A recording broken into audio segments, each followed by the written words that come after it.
Thanks for stopping by the Junction, where we're trying to make connections between Ardmorites. I'm Ardmore Leader News Director Michael Dean Smith, and to begin our Ardmore Decides 2026 election coverage, well, we're starting with a series of interviews with candidates that'll be appearing on ballots here in Ardmore coming up on April 7th. Now, this is the first episode in this special series considering the rather broad footprint of the following school board race that will be decided by voters across 6 counties. The SoTech Board of Education Zone 3 seat is up for election this year, with 2 candidates vying for that seat to represent constituents in an area covering Ardmore's extreme west, south towards Thackerville. Joining us this week is the challenger in that race, Dr. Cathy Roring. Cathy, thank you for joining us in the Junction. Thanks for having me. So just to kind of start off with this interview, I want to learn a little bit about you. So if you wouldn't mind, kind of introduce yourself, tell us a bit about who you are. But while you're doing that, could you also talk about your interest in running for the SoTech School Board? Sure. So my name is Cathy Roring. My husband and I have lived here for about 6 years, but he is from here. He grew up and graduated from Plainview in 2002. And so we live here with my family. We have 6 children.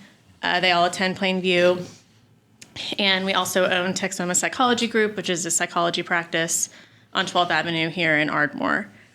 I became interested in the position because I come from a long line of educators. I do teach at East Central University in the psychology program, and I am very invested and interested in adolescent development, adolescent mental health, and also in the state of education in Oklahoma and just giving adolescents good options for making a good living, supporting their own families, and just what that can do for a ripple effect for the community.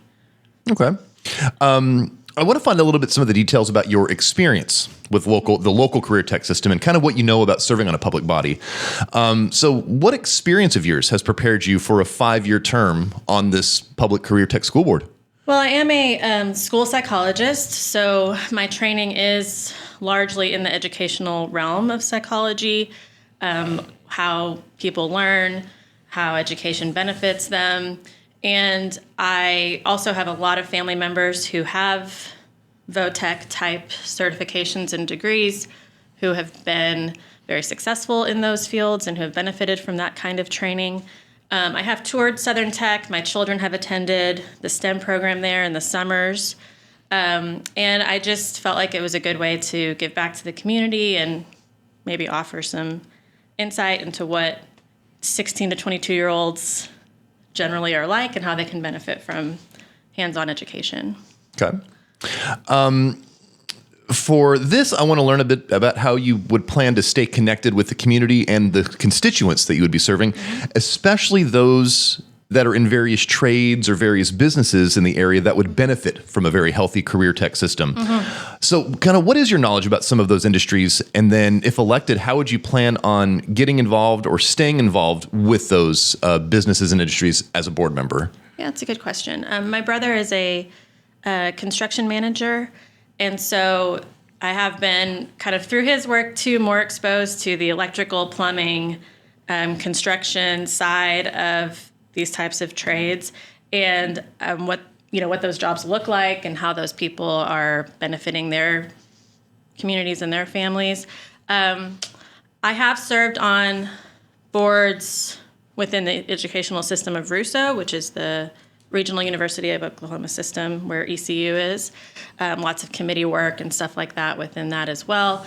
So I also am, trained as a mental health professional to try to take in different perspectives, try to understand where people are coming from, try to help people find their own success in a way that's meaningful for them. So I think from the people skills side, I'm coming at it from an open-minded perspective as far as what's best for the community. I also do contract with a lot of the high schools that feed into Southern Tech. So I contract with Thackerville, contract with Ringling.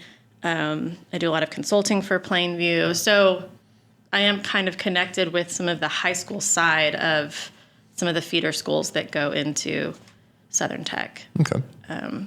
I also would not be surprised if a couple of my children end up going into more of a hands-on trade type training, and I totally support that. I work in higher ed and I work in a traditional 4-year university, But I also see that a lot of people that come in thinking that a bachelor's degree is the only way to make a good living end up not feeling that way by the time they end up with a bachelor's degree. I teach in psychology, which a bachelor's in psychology is difficult, can be difficult to make a living with. And if you're comparing a bachelor's in psychology with a certification in electrical or plumbing, or, I mean, one of them has a lot better job security, to be honest. And so I think there's all different kinds of ways to contribute to the community, and I think it's not one size fits all by any means. Okay.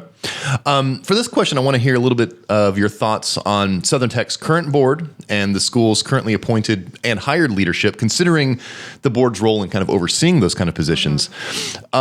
In looking at Southern Tech, what are some of the challenges you see facing Southern Tech right now, and how do you feel that current leadership is responding to some of those challenges? So I've just started kind of familiarizing myself more with some of the issues. I know there's state questions that are looking at the homestead exemption, that are looking at the 90-hour bachelor's option. Not sure if they'll call it a bachelor's, but a 90-hour degree that would be kind of in between an associate's and a bachelor's degree. There's a lot of pushback from that, from the 4-year realm that I work in. And I also do see the benefit in that not every job needs 40 hours of humanities. All the 2 years that everybody has to do. Yeah, the prerequisites, yes. Right? Some jobs do. Some jobs, that type of thinking is really important, and some jobs don't. And so I think the one-size-fits-all model is not consistent with reality and with the job market here in Oklahoma, as well as from the state level, the value or lack of value put on K-12 and higher ed funding in general. So I think that VOTech, Southern Tech, that type of an institution, career tech, gives options to people that don't fit well into a traditional 4-year option. As far as the current board and current leadership, I think there sounds like I haven't been on the board yet, but it sounds like there's some, in other realms, we call it prophets and shepherds, people who are looking forward and people who are trying to keep it together, right? And so there's always a balance of keeping the tradition strong, keeping the foundation strong, but not losing sight of we have to advance to keep growing. And so I think there is some push and pull with the current board on that. And when I got approached about running, I think that the reason I got approached was to be maybe a little bit more objective and a little bit more open-minded to working with the constraints they have to move forward in a positive way. So I don't have any specific names to drop or anything like that about who's on which side, but I have been told that there is some just push and pull with how much to change, how much to keep the same, how to keep growing and thriving without losing sight of their initial mission. And I'm supportive to, both sides and being open-minded as far as what's best and hearing from them what, both sides for sure. Okay. I want to know a little bit about what you would hope to accomplish on a 5-year term as a school board member. So let's kind of do some time traveling, if you don't mind. Let's go to 2031, the end of this 5-year term. If you are elected to the board, what does Southern Tech look like come 2031? Well, I hope that it is a vibrant campus with full support for students and staff. I hope that the numbers continue to grow, the programs that they're offering, when I have spoken to the leadership there, they will pay for your first certification. If you pass your test in your given career field, they help you get that first certification done. And so you really can leave high school job ready, and not just a minimum wage job, but a job that can really get you going and contributing back to the economy. And so 5 years from now, 2031, I will have a senior in high school. And so I would love for him to be getting some job training. As far as Southern Tech on the whole, I hope that we are turning out really competent, qualified technicians that are passionate about their jobs and that can give back to their given field that way. We're in an area of Oklahoma that can struggle economically when we don't have enough people who have meaningful employment. And so I think we've seen the ripple effect since COVID of all of that. And so the more people that we have out in the job force doing what they love, the more people that, can be giving back to the economy as well. So my goal would be for Southern Tech to continue to grow, to be well funded, to be support the family, staff and faculty and students there to be well supported from a job security perspective and also from a just overall wellness perspective, and that we're turning out well-qualified technicians into the workforce that are, well-trained and love what they do. Okay. And then finally, I'm going to throw a bit of a curveball your way. I want to learn a little bit less about the candidate, a little less about policy, and just more about you as a person. So let's kind of wipe the slate clean, and I want to talk art. Okay. Whether we're talking about a painting, a book, a TV show, a board game, a video game, what is a piece of art that you like, and why do you appreciate it? Oh, man. Okay. My favorite book since high school, since I first read it when I was 15 years old, was Pride and Prejudice, and I have read it multiple times, and I've read all of Jane Austen's books. I love it for a lot of reasons, but I love that there's layers to it, that on the surface it looks like just kind of a love story, but underneath it there's a lot of statements and themes about the role that women had back then and how they controlled their lives or tried to.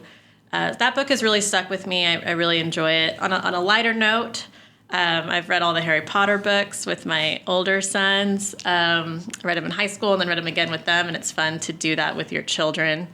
Art, I have traveled some. I've gotten to see some really amazing art up close in the Vatican and in Rome on the whole. I was a big Titian fan.